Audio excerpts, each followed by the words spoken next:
Hello YouTubers, Alaska Prepper here. It's time for your wake-up call. So happy Monday everyone.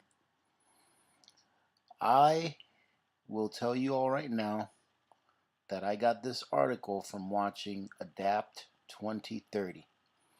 So if you all haven't gone to Mr. Du Bois' channel, Adapt 2030, go over there and take a look because he is really good at explaining what the effects of a grand solar minimum are going to be on us, and he's very good at explaining what the grand solar minimum is. Okay, but I thought that I read this in case, I'm sure not all of you are subscribed to his channel, but he doesn't read the whole article, he just skims through it. But I'm going to read the whole article, it's not that long. So it's titled The Chill of the Solar Minimum, or The Chill of Solar Minimum, and it reads September 27, 2018, so it's only a few days old. And this is the reason I'm reading this article, is because of this, because the person who's writing this actively works for NASA. So this person works for NASA right now, and he's writing this story. Alright, so I thought that was pretty interesting that this was published. Alright, and it goes, the sun is entering one of the deepest solar minimum of the space age. Sunspots have been absent for most of 2018 and the sun's ultraviolet output has sharply dropped. New research shows that the Earth's upper atmosphere is responding. We see a cooling trend, says Martin Millingzat of NASA's Langley Research Center. High above the Earth's surface, near the edge of space, our atmosphere is losing heat energy.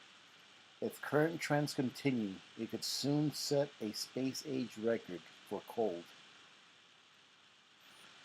These results come from the SABRE instrument on board NASA's timed satellite. I guess it's off of this satellite right here. SABRE monitors infrared emissions from carbon dioxide and nitric oxide, two substances that play a key role in the energy balance of air 100 to 300 kilometers above our planet's surface, so roughly 62 to 186 miles above our planet's surface, above the Earth's surface.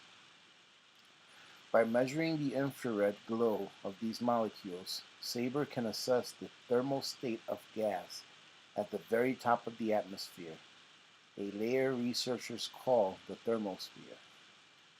The thermosphere always cools off during solar minimum.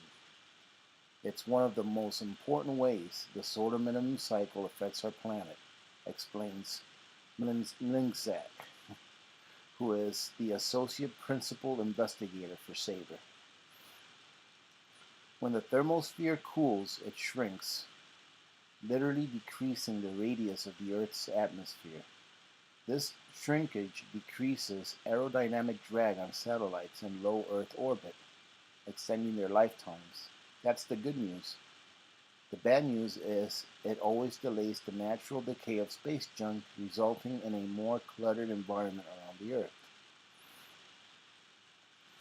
And here, if you guys go to this article, you can see, what he's talking about the thermosphere and how the thermosphere is shrinking, pretty much making the atmosphere of our planet smaller than what it normally is during a grand solar maxima or maximum. To help keep track of what's happening in the thermosphere, I'm just going to call him M.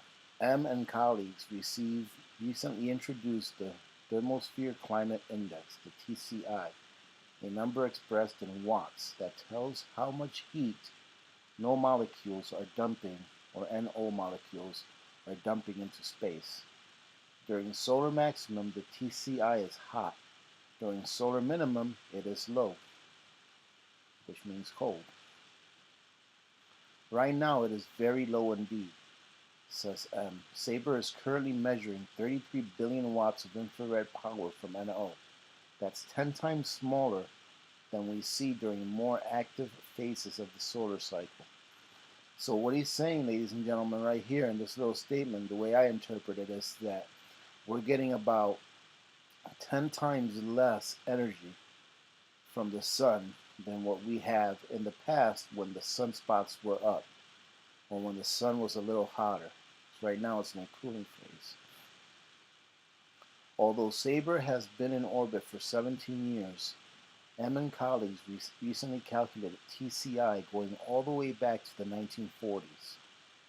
Sabre taught us how to do this by revealing how TCI depends on other variables such as geomagnetic activity and the sun's UV output, things that have been measured for decades, he explains. And as you can see, ladies and gentlemen, here's the graph of the TCI. So the way that I'm going to think about what the TCI is to me, when I think of TCI, I'm going to be thinking about how hot the sun is at that time and how it's, how much energy we're getting from the sun at that time. So as you can see here, if you see my little pointer, you can see that the TCI is almost as low as it was back in the, I would say in the 50s, I would say, somewhere in the 50s. So, or somewhere else, look at that, around 2015, 2016, it was pretty low as well. Okay, so as 2018 comes to an end, the Thermosphere Climate Index, TCI, is on the verge of setting a space age record for cold. We're not quite there yet. Oh, I'm sorry, ladies and gentlemen, I lost my space. Okay, as 2018 comes to an end, TCI index is on the verge of setting a space record for coal. We're not there quite yet, says M, but it could happen in a matter of months. We are especially pleased that Sabre is gathering information so important for tracking the effects of the sun on our atmosphere, says James Russell, Saber's principal investigator at Hampton University. A more than 16-year record of long-term changes in the thermal condition of the atmosphere more than 70 miles above the surface is something we did not expect for an instrument designed to last only 3 years in orbit. Soon the Thermosphere Climate Index will be added to spaceweather.com as a regular data feed, so our readers can monitor the state of the upper atmosphere, just as researchers do. See, ladies and gentlemen, they are starting to put this out. I'm sure this wasn't headline news or anything like that, although I think it's very important that people realize what the consequences of this is. And I would assume, and this is just me putting on my tinfoil hat, I would assume that they're starting to let these little stories out here and there. I would assume that here in the next, I would say in the next few months, maybe year, when things start getting a little worse, they'll start connecting the dots in the news. They'll start actually showing in the news, hey, the reason we're having poor crop harvests is because of a connection to the grand solar minimum. They'll probably start bringing it out little by little. You see, the average person out there is experience something that I call normalcy rise, and that's why I think that when a story is a really big story, because I honestly feel that the grand solar minimum and how it's being explained to us, of those that track, the people that cover the grand solar minimum, is a huge story. I think it's a huge story that everyone should know about. But if they start just putting out everything that we know in the mainstream media in one shot, people are going to be in shock. They're going to be like, what? You're telling me that, food production for the next decade or so is going to go down, and, there may not be enough food for everyone in the world? If they start putting it out there in a way that the average person nowadays who just lives for the next bag of Doritos, if they start putting it out there in a way that people can't digest, then things may get ugly. So I don't know. That's just my tinfoil hat saying that I think people can't handle the truth, so they are fed it very slowly when the powers that be see it fit to feed us the truth.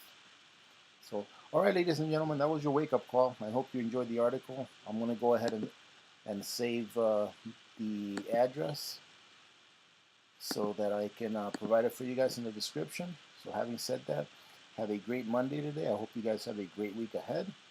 I hope you had a good weekend as well. All right, so remember to be good to each other. When good people do good things happen. Remember to reach one, teach one, and repeat. If we all did this, the world would be a better place. And you know that it will be a better place. Many blessings to all of you and your families.